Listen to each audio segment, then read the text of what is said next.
আমি সকলোকে এটাই আহ্বান সকলোৱে যাতে প্ৰাৰ্থনা কৰক সকলোৱে কামনা কৰক জুবিন গাৰ্গ সুস্থ হৈ পুনৰ ঘূৰি আহক যেহেতু গুৰুতৰভাৱে অসুস্থ শিল্পীগৰাকী আমি সকলোৱে এটাই কামনা কৰিছো শিল্পীগৰাকী সুস্থ হৈ পুনৰ ঘূৰি আহক যি আগৰ দৰে যি আগতে যি ধৰণে চিকিৎসালয়ৰ পৰা সুস্থ হৈ জুবিন গাৰ্গে উভতি আহিছিল সংবাদ মাধ্যমৰ সন্মুখত মন্তব্য কৰিছিল যে আৰু ঠিক তেনেদৰে পুনৰ যাতে শিল্পীগৰাকী সুস্থ হৈ উভতি আহে সেয়াই কামনা কৰিছো এই মুহূৰ্তত আৰু প্ৰতিজন অসমীয়াই তাকে কামনা কৰিব আমি এই মুহূৰ্তত আপডেট জনাইছো যে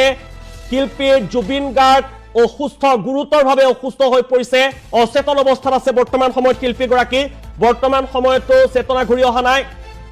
পেৰাগ্লাইডিংৰ সময়ত সাগৰত পৰি গৈছিল হঠাৎ সাগৰত পৰি যায় শিল্পীগৰাকী নৰ্থ ইষ্ট ফেষ্টিভেল এবাৰ ছিংগাপুৰত অনুষ্ঠিত কৰিছিল আৰু সেই নৰ্থ ইষ্ট ফেষ্টিভেলত অংশগ্ৰহণৰ বাবে তেওঁ উপস্থিত হৈছিল গৈ ছিংগাপুৰত কালি উপস্থিত হোৱা শিল্পীগৰাকী আজি দেখিবলৈ পোৱা গৈছে আজি পেৰাগ্লাইডিং কৰিছিল আৰু সেই পেৰাগ্লাইডিংৰ সময়তে হঠাৎ সাগৰত পৰি যায় সাগৰ পৃষ্ঠত পৰি এনেদৰে দেখিবলৈ পোৱা গৈছে বৰ্তমান সময়ত পেৰাগ্লাইডিংৰ সময়ত সাগৰত পৰি অসুস্থ হৈ পৰিছে গুৰুতৰভাৱে অসুস্থ হৈ পৰিছে অচেতন অৱস্থাত আছে শিল্পীগৰাকীক আৰু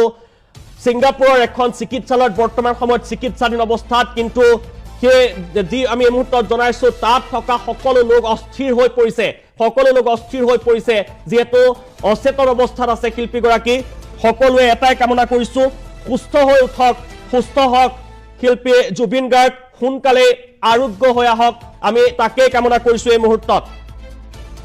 আমি এই মুহূৰ্তত ফোন লাইনত সংযোগ স্থাপন কৰিছো আমাৰ কাৰ্যবাহী সম্পাদক দেৱজিৎ ভূঞা আছে ফোন লাইনত হয় দেৱজিৎ ভূঞা দেখিবলৈ পোৱা গৈছে যে এটা যি খবৰ আহিছে সেয়া যাতে মিছা হওক সমান্তৰালকৈ যি গুৰুতৰভাৱে অসুস্থতাৰ খবৰ সেই সন্দৰ্ভত আপুনি আৰু ওচৰত কিবা অধিক তথ্য আছে নেকি জুবিন গাৰ্গৰ স্বাস্থ্যৰ সন্দৰ্ভত কি আপডেট জনাব দীপাংকৰ ইতিমধ্যে প্ৰাগনিউজ দৰ্শকসকলে এই সম্পৰ্কে গম পাইছে যে আজিৰে পৰা ছিংগাপুৰত নৰ্থ ইষ্ট ফেষ্টিভেল অনুষ্ঠিত হোৱাৰ কথা আছিল আৰু নৰ্থ ইষ্ট ফেষ্টিভেলত অংশগ্ৰহণ কৰিবলৈ আমাৰ সকলোৰে মৰমৰ জুবিন গাৰ্গ 17 তাৰিখে গৈ ছিংগাপুৰত উপস্থিত হৈছিল আৰু তাৰ পিছত জুবিন গাৰ্গে কেনেকৈ নৰ্থ ইষ্ট ফেষ্টিভেলত এবাৰ গীতেৰে বিদেশী লোকসকলক আপ্যায়ন কৰিব সেই সম্পৰ্কে প্ৰস্তুতিত ব্যস্ত আছিল আৰু তেনে সময়ছোৱাতে জুবিন গাৰ্গে পেৰাগ্লাইডিং কৰিবলৈ গৈছিল কেইবাগৰাকী সতীৰ্থৰ সৈতে আৰু সেই সময়ছোৱাতে এই অঘটন ঘটিছে আৰু পেৰাগ্লাইডিং কৰি থকা সময়ছোৱাতে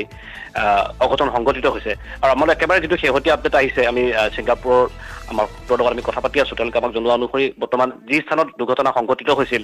তাৰ পৰা জুবিন গাৰ্গক এম্বুলেন্সেৰে লৈ যোৱা হৈছে নিকটৱৰ্তী এখন চিকিৎসালয়লৈ আৰু তাতে তেওঁক চিকিৎসা পৰীক্ষা কৰা হ'ব কিন্তু আমালৈ শেহতীয়াকৈ যিটো খবৰ আহিছে যে যথেষ্ট পৰিমাণে গুৰুতৰভাৱে অসুস্থ হৈছে জুবিন গাৰ্গ গতিকে পৰৱৰ্তী পৰ্যায়ত আশা প্ৰকাশ কৰা গৈছে চিকিৎসকৰ দায়িত্ব পালনৰ পিছত বা অসমবাসী ৰাইজৰ আকুল আহ্বানৰ প্ৰতি ভগৱানে শুনিব আৰু জুবিন গাৰ্গ সুস্থ হৈ আমাৰ মাজলৈ ঘূৰি আহিব কিন্তু শেহতীয়াকৈ আপডেট হৈছে এইটোৱে যে জুবিন গাৰ্গৰ যি স্থানত দুৰ্ঘটনা সংঘটিত হৈছিল তাৰ পৰা এখন বিশেষ এম্বুলেন্সেৰে লগতে স্থানীয় আৰক্ষী বাহিনী লোক বা যিসকল উদ্ধাৰকাৰী বাহিনী সকলো একেলগে গৈছে আৰু সেই বিশেষ কনভয়টো ইতিমধ্যে চিকিৎসালয় পোৱা বুলি আমাৰ হাতলৈ খবৰ আহিছে